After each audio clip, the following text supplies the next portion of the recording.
मुल्क की सबसे ज्यादा मुतासरा रियासत महाराष्ट्र है। महाराष्ट्र में कोरोना के थर्ड वेव के पेश नजर आज एक अहम मीटिंग होने जा रही है। 3 बजे होने वाली इस मीटिंग में सीएम उद्धव ठाकरे शरीक होंगे और मीटिंग की सदारत करेंगे।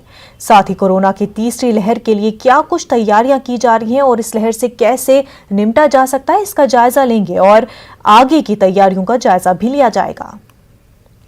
तो नाजरीन, आपको बता दें कि जहां पूरे मुल्क में कोरोना के नए मामलों में कमी देखी जा रही है, वहीं महाराष्ट्र में थर्ड वेव के पेश नजर महाराष्ट्र हुकूमत मीटिंग करने जा रही है कि किस तरह से तमाम तर तैयारियां की जाए, तमाम तर इंतजामात किए जाए ताकि थर्ड वेव से निपटा जा सके। महाराष्ट्र जो कि मुल्क में सबसे ज्यादा मुतासरा रियासत रही है, चाहे हम कोरोना की पहली वेव की बात करें, दूसरी वेव की बात करें, महाराष्ट्र सबसे ज्यादा मुतासर रही है। सबसे ज्यादा केसेस, सबसे ज्यादा अमवात कोरोना से हमने महाराष्ट्र में होते हुए देखी है। वहीं केसेस जहां पर पूरे मुल्क में कम होते हुए दिखाई दे रहे हैं, थर्ड वेव के आते महाराष्ट्र में हुकूमत इस बात की तैयारियों में जुट चुकी है कि किस तरह से थर्ड वेव से निपटा जा सके और इसी हवाले से अहम मीटिंग होने जा रही है। 3 बजे ये मीटिंग होने वाली है। इस मीटिंग में किस तरह से थर्ड वेव से निपटा जाएगा,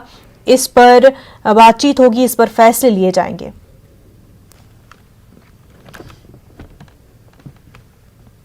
हमारे नुमाइंदे वसीम हमारे साथ जुड़ चुके हैं। वसीम, ये बताएं सबसे पहले कि महाराष्ट्र में कोरोना के हवाले से इस वक्त क्या कुछ सूरत हाल है?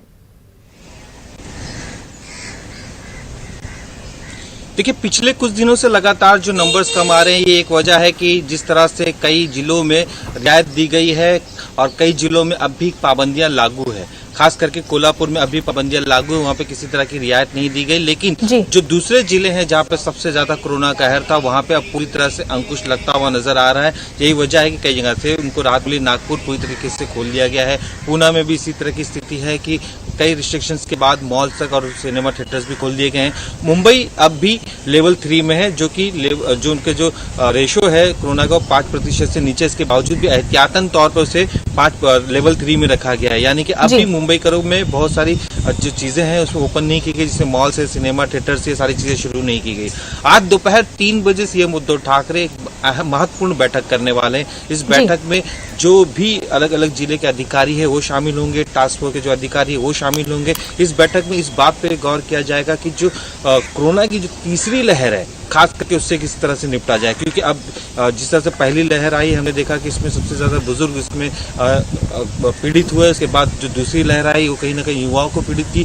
अब ये अंदाजा लगाया जा रहा है कि ये बच्चों पर किसी न किसी तरह की दिक्कतें ला सकती है। तो इसे लेकर तैयारियां की जा रही है, क्योंकि महाराष्ट्र सरकार ये नहीं चाहती है कि किसी भी तरह की ढिलाई बढ़ती जाए, उसका कहीं ना कहीं नतीजा अलग निकल कर आए, खास करके महाराष्ट्र में, जिसकी वजह से काफी तैयारियां की जा रही। बच्चों के लिए बाकायदा सेंटर्स बनाए जा रहे हैं, उन सेंटर्स में बच्चे रहेंगे। साथ ही ये भी बताया जा रहा है कि 12 साल से जो छोटे बच्चे, उनके साथ उनके माता पिता भी साथ में रह सकते हैं। इस तरह की कई चीजें बाकायदा इंतजाम किए जा रहे हैं। जी वसीम, महाराष्ट्र हुकूमत क्या कुछ मैपिंग कर रही है फर्स्ट वेव और सेकंड वेव से लेकर के, ताकि जो ये थर्ड वेव है और जिसका असर सबसे ज्यादा बच्चों पर बताया जा रहा है, उसको कंट्रोल किया जा सके और मेडिकल इंफ्रास्ट्रक्चर जो है उसको बेहतर रखा जा सके?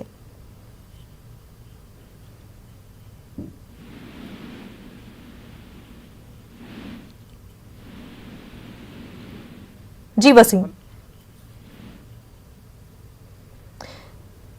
हमारे नुमाइंदे वसीम से हमारा राब्ता मुनक़ता हो गया है। नाज़रीन, आपको बता दें कि महाराष्ट्र में तीसरी वेव के पेश नज़र महाराष्ट्र हुकूमत 3 बजे अहम मीटिंग करने वाली है। तैयारियों का जायजा लिया जाएगा।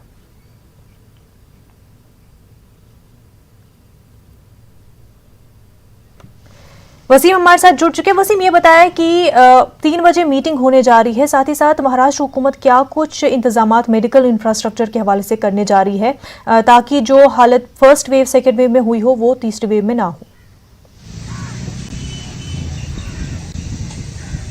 देखिए, दूसरी लहर से महाराष्ट्र सरकार ने काफी सीख ली है। यही वजह है कि तैयारियां पहले से शुरू कर दी गई है। बच्चों पर जिस तरह से तीसरी लहर का कहर आ सकता है, इसका ध्यान रखते हुए बाकायदा बच्चों के लिए एक टास्क फोर्स बनाया गया है, जिसमें डॉक्टर्स, खास करके जो बच्चों के विशेषज्ञ हैं, बड़े एक्सपर्ट हैं, उनको शामिल किया गया है। उनसे पूरी तरीके से जानकारी ली जा रही है किस तरह से आगे की रणनीति तय की जाती है। अगर तीसरी लहर में बच्चे सबसे ज्यादा असर उन पर पड़ता है तो किस तरह से इलाज किया जाएगा। साथ ही जहाँ तक मेडिकल सुविधाओं की बात की जा रही है, तो बाकायदा कई तरह के सेंटर्स तैयार किए जा रहे हैं, खास करके बच्चों के लिए, ताकि किसी भी तरह की कोई दिक्कत न है। और इस तरह के इंतजाम किए जा रहे हैं कि उनके साथ जो उनके माता पिता हैं, पेरेंट्स हैं, वो साथ में रह सकें। और साथ ही जिस तरह से ये प्रॉब्लम्स क्रिएट होती है तो किस तरह से इंतजाम किए जाएंगे, अगर जरूरत पड़ती है तो किस तरह से उनको दवाइयां दी जाएगी, इन सब चीजों को लेकर बाकायदा चर्चा की जा रही।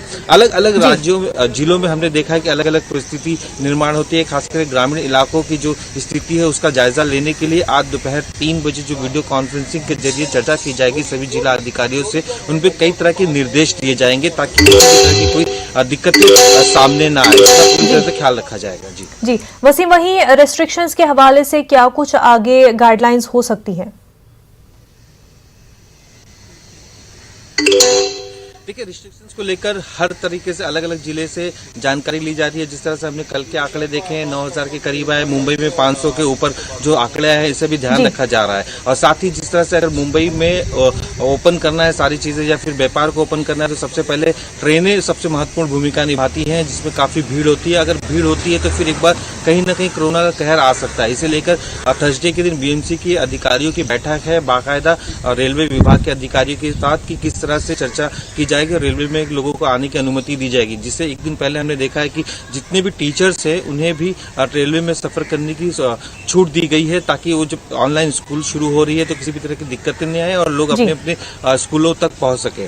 अब आम लोग किस तरह से अपने कार्यालय पहुंचेंगे इसे लेकर भी किस तरह से इंतजाम किए जाएंगे, क्योंकि देखा जब कार्यालय ओपन हो गए हैं तो अब भी लोगों की जो भीड़ है साफ तौर पर सड़कों पर नजर आती है, बस स्टॉप्स में नजर आती है। इसका कहीं ना कहीं असर सीधा दिखाई देता है कि ट्रैफिक जाम होता है। लोग अब भीड़ की वजह से कई तरह की दिक्कतों से अपने ऑफिस पहुंचते हैं, जहां 1 घंटे में पहुंचना चाहिए 2 से 3 घंटे लग जाते हैं। तो कई तरह की दिक्कतें आ रही है और जब ऑफिस टाइम 4 बजे तक दिया गया हो तो ऐसे में इस तरह की चीजों का भी ध्यान रखा जा रहा है। जिस तरह से आंकड़े नीचे आ रहे हैं, जो level 1, level 5, level 2, level 3, level 4 और लेवल 5 बनाया गया, उसी के आधार पर किस तरह से आगे की रणनीति तय करना, इसे लेकर भी आज महत्वपूर्ण बैठक में निर्णय लिया जा सकता है। जी बिल्कुल वसीम, आपका बेहद शुक्रिया तमाम तफसीलात के लिए।